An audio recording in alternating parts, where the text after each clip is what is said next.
A seguir, Câmara Aberta.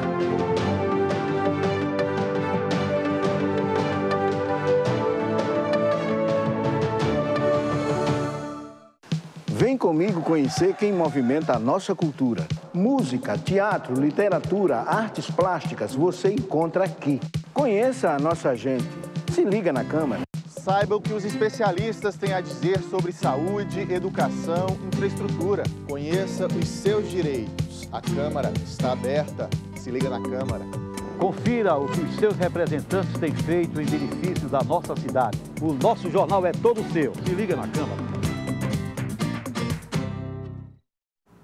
Oi, pessoal. O Câmara Aberta desta semana fala sobre violência contra a mulher. É bem verdade que muito se avançou no combate a esse tipo de violência na última década, no que se refere a políticas públicas e à legislação. A Lei Maria da Penha, por exemplo, completa 10 anos em 2016. Mas quando a resolução de um problema passa por uma mudança cultural, de quebra de conceitos e padrões, há sempre um longo caminho a ser percorrido. E a gente discute tudo isso no programa de hoje, que tem a participação da delegada da mulher, Desirê Vasconcelos, e também da advogada Gisele Camilo, que nos explica mudanças na legislação. E aqui no estúdio, a nossa conversa é com a promotora de defesa da mulher, Rosane Araújo, e com a secretária de Políticas Públicas para Mulheres de João Pessoa, Adriana Urquiza. O Câmara Aberta está no ar.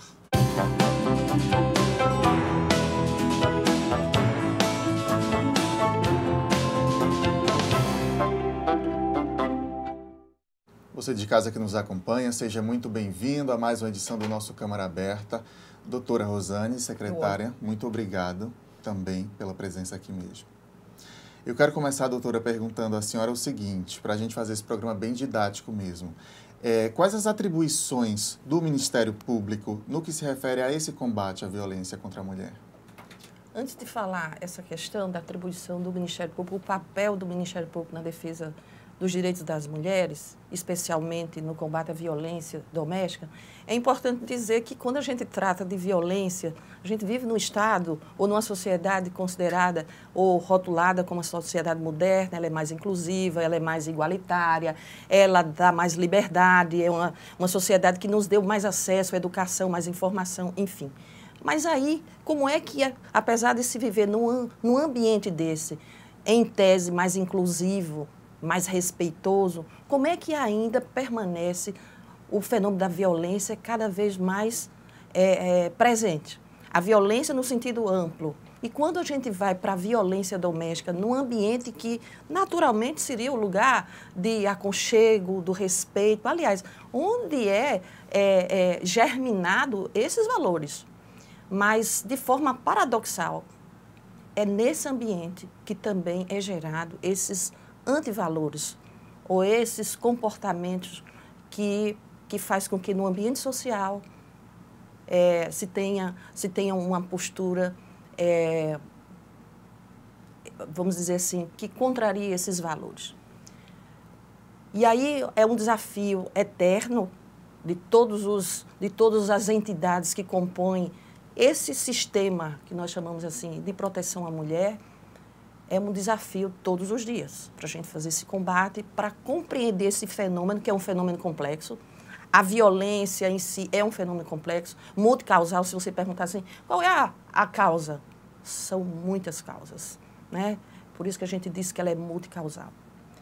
E aí cada organismo, cada entidade tem um papel importante.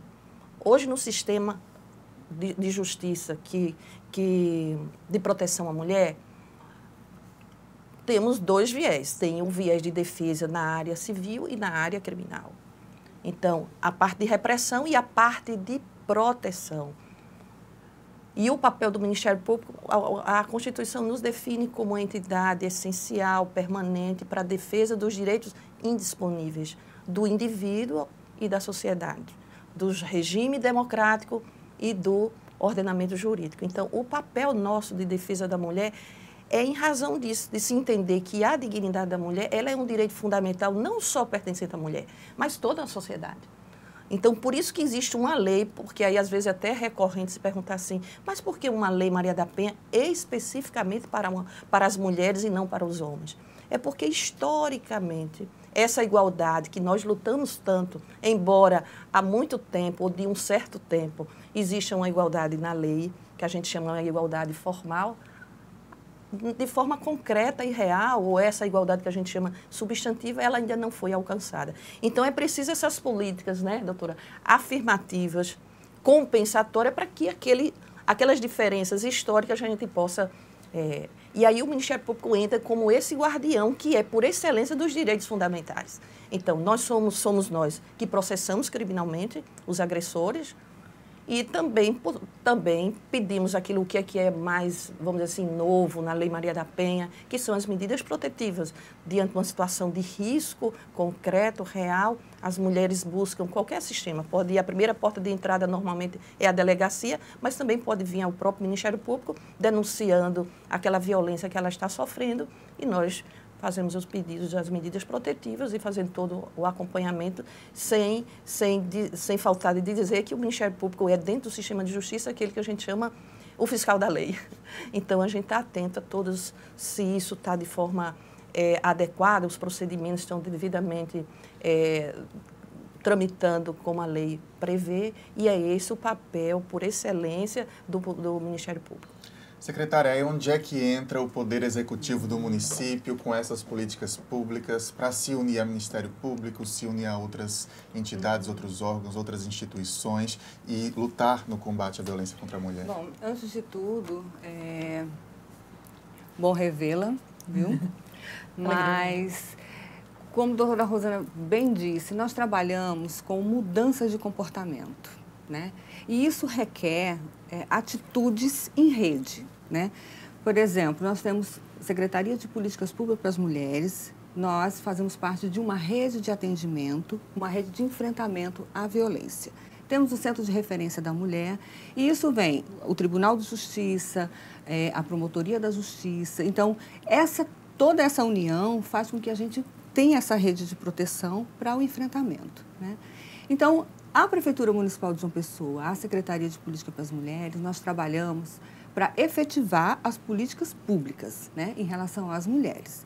Então, nós temos, em primeiro lugar, o Centro de Referência da Mulher, porque lá é atendido mulheres em situação de violência, e muitas vezes são encaminhadas mulheres da Promotoria de Justiça, são encaminhadas mulheres de outras partes da rede, né, que compõem.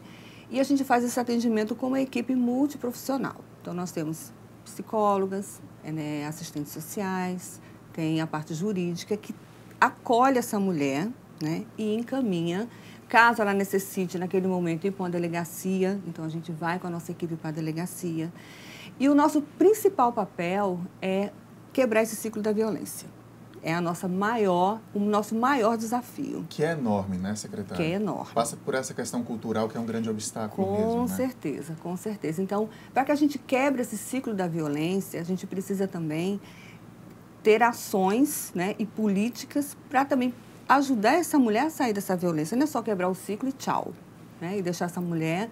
Não, a gente precisa dar condições para que ela possa caminhar, para que ela possa reconstruir a sua vida, né? Então, assim, dentro de várias ações que nós temos, por exemplo, nós temos o Banco Cidadão, que tem uma linha de crédito especial mulher, né, que ela pode montar o seu negócio e os juros é bem baixo, que ela é um grande começo para reconstruir a sua vida, né? Conquistar autonomia, a isso. Autonomia financeira, né? Ter esse empoderamento e autonomia, porque eu acredito que não adianta a gente quebrar o ciclo e sem dar um suporte, né? Porque senão ela pode voltar. Elas não teriam para onde ir, né? Isso. Não teriam o que fazer, como agir, né? Exatamente. Então, cursos profissionalizantes, em todas as esferas que a Secretaria de Política... Porque, assim, se a gente fala de políticas públicas para as mulheres, a gente tem que entender que a creche é uma política para mulheres, a educação é política para mulheres, a habitação é política para mulheres. Então, nós, dentro da Secretaria, dentro da Prefeitura, a gente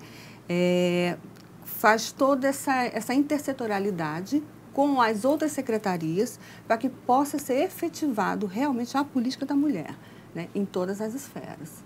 Para a gente comentar um pouco sobre a Lei Maria da Penha, eu vou chamar uma entrevista que a Mary Alves fez com a advogada Gisele Camilo, explicando algumas mudanças na legislação do ano passado para cá. Vamos assistir. Em agosto deste ano, a Lei Maria da Penha completa 10 anos de criação. E de abril do ano passado para cá, essa lei especial vem sofrendo algumas alterações. Quem vai explicar isso melhor para a gente é a advogada Gisele Camilo, que está aqui ao meu lado. Tudo bem? Seja bem-vinda ao Câmara Aberta. Primeiro, eu queria que você começasse explicando que alterações foram essas. O que houve foi algumas modificações na forma de aplicação. Em abril de 2015, foi lançada a Lei do Feminicídio, que ela aumenta a pena para quem comete crimes de homicídio, que é o tipificado no artigo 121, em casos de violência doméstica. E a violência doméstica, eu quero deixar claro, algumas pessoas acham que é só violência de homem para mulher no sentido marital. Não é. Qualquer pessoa que tenha afinidade, parentesco com uma mulher, seja mesmo uma outra mulher, ela pode cometer crimes de violência doméstica. Então, o feminicídio, a princípio, ele aumentou a pena no caso de relações familiares e domésticas. A segunda alteração foi a forma de aplicação da pena. Ela já vinha sofrendo as consequências, porque nós temos uma lei chamada Lei de Juizados, que ela, determinada na lei, não se aplica à Lei Maria da Penha, mas que alguns juízes vinham aplicando de forma que feria essa legislação. Então, em setembro, o STJ lançou uma súmula, que é a súmula 536, proibindo o instituto da transação penal e da suspensão condicional do processo nos casos de violência doméstica. O que seria isso? Não se pode, o Ministério Público ele não pode transacionar com o agressor, no sentido de trocar a pena, que é a pena privativa de liberdade, por cestas básicas ou qualquer tipo de serviço comunitário, nem pode suspender o processo, ou seja, o réu, o apenado, ele não pode deixar de cumprir a pena. Ele vai ter que ser julgado e, em caso de o juiz determinar, é que ele vai ser absolvido e não vai sofrer as consequências. Fora desse propósito, não vai poder haver transação nem uma suspensão condicional. Ele vai ter que cumprir uma pena ou ser absolvido. Ao juiz da vara de violência da mulher, ele tem a possibilidade, que a lei permite, de aplicar algumas medidas, fora as medidas cautelares de privação de liberdade ou penas com relação à violência doméstica. Ele também está autorizado a aplicar sanções cíveis, no caso de haver violência doméstica. Afastamento do lar, no caso de medida de separação de corpos, quando ocorre dentro de violência doméstica, quem vai aplicar a separação de corpos será o próprio juiz da vara de violência doméstica.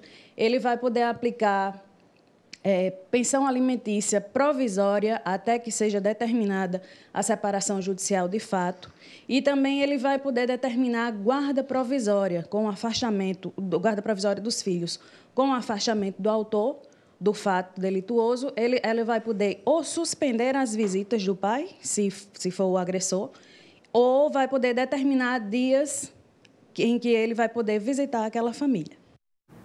Tá aí, muito obrigada, doutora Gisele, pela participação. Enquanto a gente assistia, a gente já estava comentando um pouco, porque tem muito que se falar sobre a Lei Maria da Penha. Então, deixa eu chamar o intervalo para não interromper aqui as entrevistadas e a gente volta comentando com mais tempo. Fica por aí que a gente volta já.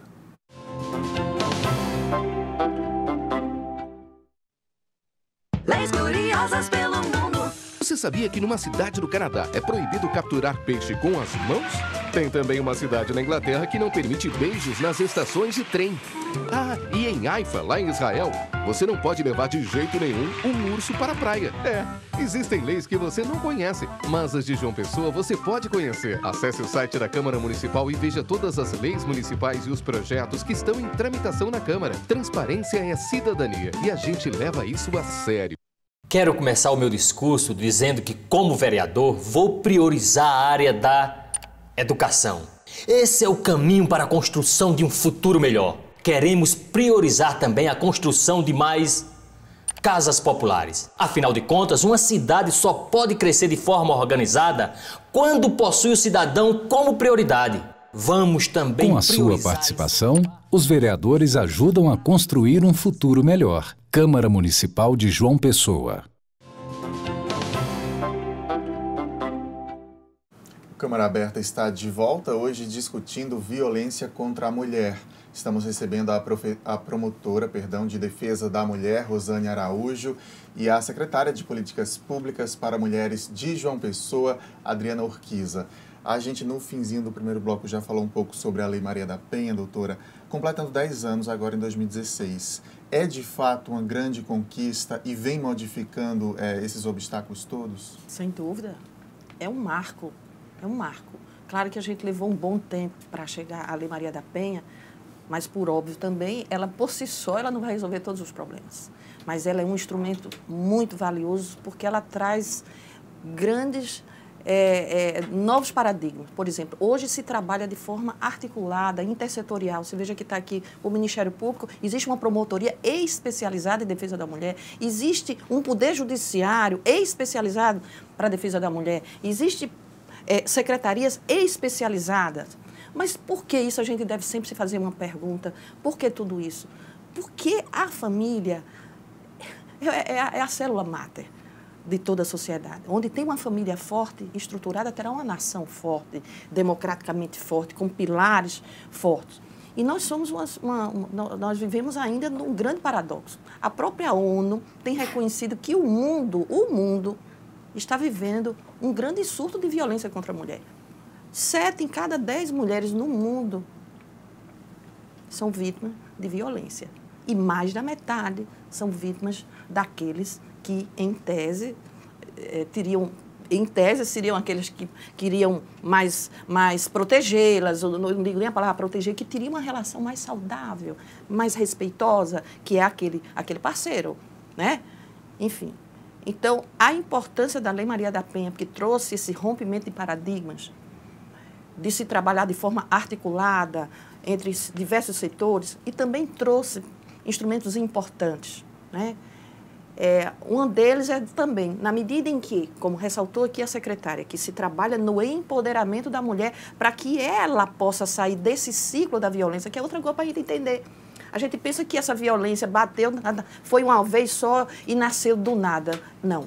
Começa daquele primeiro tensão, daquela palavra mais exaltada, e depois começam as ameaças, os constrangimentos. A própria Lei Maria da Penha, quando fala, e essa que é a mais danosa, da violência psicológica, ela fala do constrangimento, da vergonha, da humilhação, do silêncio imposto, enfim. Então, a mulher, da característica mais dela, da subjetividade, ela é mais sensível, o homem é menos. Não quer dizer que um é melhor do que o outro. São diferenças nossas. Enfim, então a Lei Maria da Penha traz também uma grande inovação que é para se trabalhar também o agressor. Inclusive diz, salvo engano, o artigo 30 ou 31, diz que será a responsabilidade da União, do Estado e do município criar centro de reeducação do agressor. Então, na medida em que se empodera a mulher para que ela se fortaleça e não admita essas práticas de violência, também para que o homem desconstrua essa cultura. Eu quero dizer assim, às vezes a gente se assusta muito ou há uma natural rejeição da palavra machismo, né? E da palavra feminismo. Então, machismo, o que é o machismo? É o predomínio do masculino só por ser homem. Eu quero dar exemplos bem concretos, bem reais. Lá na porta do meu gabinete, tem gabinete do promotor de justiça. Então, a linguagem nossa é masculina. Está aqui, nós temos 2 mulheres, tem 3 homens. Alguém chegar aqui e dizer boa tarde a todos e coloca isso no masculino. Aparentemente, isso não tem muito a ver com as coisas, mas isso é um sinal de que, historicamente, essas diferenças biológicas nossas, elas serviram de pretexto para construir sistemas sociais e jurídicos diferentes. Eu vou dar um exemplo bem concreto. Até 1962, nós, mulheres, eram consideradas relativamente capazes. Hoje, quem é o relativamente capaz é o adolescente. Então, não importava ter 30 anos, 50 anos, que nós éramos civilmente consideradas relativamente capazes. Portanto, qualquer ato civil a gente precisaria ser assistida pelo homem da vez, seja o marido, fosse o pai, o irmão mais velho, enfim. Outro exemplo concreto de sistema jurídico diferenciado para homens e mulheres. Até 2005, se a mulher fosse vítima de crime sexual, por exemplo, o estupro é um crime sexual, se ela viesse a casar com um terceiro ou até mesmo com o próprio agressor, era motivo de extinção da pena para ele. Então, essa dignidade pertencia ao homem, não a ela. Então, o crime que foi feito, a violência que foi cometida com ela, desaparecia pelo casamento. Então, para a gente dizer que essas coisas foram construídas ao longo da história da humanidade. E é isso que é se resgatar. A gente não quer formar o clube da Luluzinha, que as mulheres são lindas, maravilhosas, perfeitas, e que os homens são todos agressores. Não é bem isso. Mas a gente, a sociedade, tem que se unir e entender para que a gente possa desconstruir esse comportamento ou essa cultura de tolerância, por exemplo, uma coisa bem corriqueira em relação ao estupro. Aí é muito comum se dizer, mas também ela concorreu, ela também se vestia assim, ela também provocou. Ora, a gente não diz a mesma coisa em relação aos homens, não é? Se um homem, enfim. Então, são práticas que a gente precisa desconstruir. E isso não se muda da noite para o dia, por óbvio. Então, a Lei Maria da Penha é um marco importante. Dizer que quando a Lei Maria da Penha ela foi publicada, ela foi feita no Brasil, decorreu de uma longa luta. Inclusive, o Brasil foi condenado na Corte Interamericana dos Direitos Humanos por violação dos direitos humanos, no caso emblemático Maria da Penha. Por isso que a lei tem o nome da Lei Maria da Penha, que é bom só relembrar que ela sofreu 2 atentados pelo marido, por então marido dela, né? Primeiro ele forjou um assalto que a deixou paraplégica e depois tentou ela autoocultá-la e aí ela passou muitos anos, uns 15 anos, para que o Brasil julgasse esse caso. Então, o Brasil foi condenado na Corte Interamericana dos Direitos Humanos e aí, quando é condenado e o Brasil é signatário, assinou vários tratados internacionais, nós somos obrigados a internalizar, a transformar aquilo que o Brasil assinou, qualquer país assina, em legislação interna, entendeu? Então, nós fomos, eu não diria forçados, mas motivados para que tivesse esses marcos legais, dizendo novamente que a lei por si só não modifica, mas ela foi um marco muito importante. Para a gente continuar essa discussão, deixa eu chamar a participação da delegada da mulher, doutora Desirê Vasconcelos, que a Mary Alves foi conversar com ela também. Vamos assistir. A gente veio até a Delegacia Especializada da Mulher para conversar com a delegada Desirê Vasconcelos, ela que vai fazer um balanço geral sobre a realidade da violência contra a mulher aqui em João Pessoa. Delegada, aí eu começo perguntando, aumentou essa violência? Olha, a violência vem se mantendo estável nos últimos anos. Nós temos, desde 2012, uma média de 1.800 inquéritos que são apurados por ano. Esses inquéritos são os procedimentos policiais que efetivamente são instaurados e estão sendo investigados nesta delegacia. Esse número vem se estabilizando e muitas outras mulheres que não viriam em outras situações estão acorrendo às delegacias da mulher para fazer as suas notícias crimes. Por quê? Porque as mulheres estão se conscientizando de que não precisam vivenciar uma situação de violência pela vida inteira. Então, muitas mulheres estão tomando coragem, estão procurando a delegacia. Por isso que, muitas vezes, nós podemos pensar que esse número está aumentando, mas é esse empoderamento feminino. E para fazer a denúncia, a gente sabe hoje que não é só a mulher que pode fazer isso, né? Mas de que forma pode acontecer? Tanto para a mulher que está sendo vítima, quanto para o vizinho ou a família que está presenciando. Essa denúncia ela pode ser feita de que forma? Ainda há sigilo? Porque tem um fator medo também, né? Uhum. A denúncia pode ser feita no 180 e não precisa se identificar, mas é preciso que coloque uma referência de onde, do endereço em que está ocorrendo essa violação ao direito humano dessa mulher, de uma menina, de um idoso, enfim. O 180 é esse aparelho dos direitos humanos para que as pessoas denunciem. Não precisam realmente se identificar. Quanto à mulher que veio à delegacia, fez a denúncia, está sendo investigado, que proteção é dada a essa mulher? Ela volta para casa?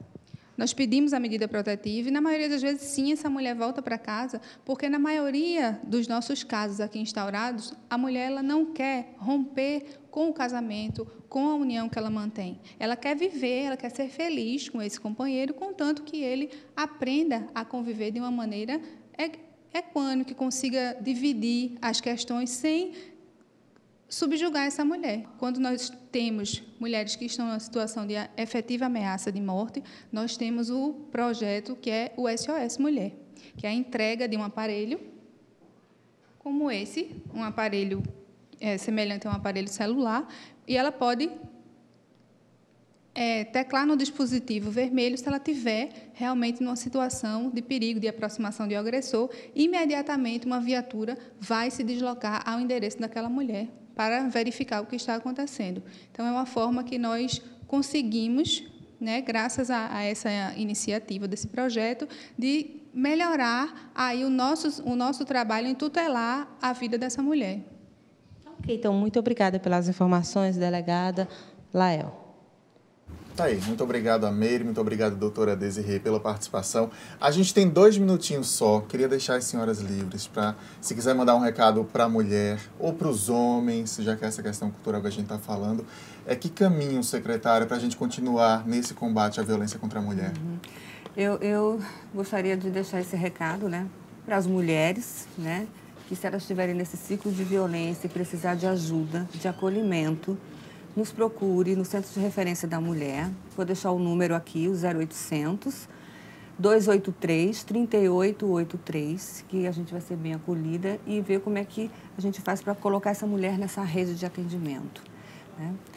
Mas eu quero agradecer a vocês. A gente agradece, né? Eu acho que vocês é mais do que um parceiro, é uma oportunidade que a gente tem. Além de colocar o que a gente vem colaborando com essa questão da mulher, e vocês estão tornando parceiros, né, dessa rede. Toda vez eu gosto muito de frisar, né, essa parceria com a mídia é muito importante. Doutora, a gente tem 1 minutinho também, o que a senhora finaliza aí sobre esse assunto? Eu quero só complementar o que disse a secretária. O importante em tudo isso é educação. Educação é quase tudo. Eu não diria que é tudo, porque tem homens intelectualmente reconhecidos e também são agressores.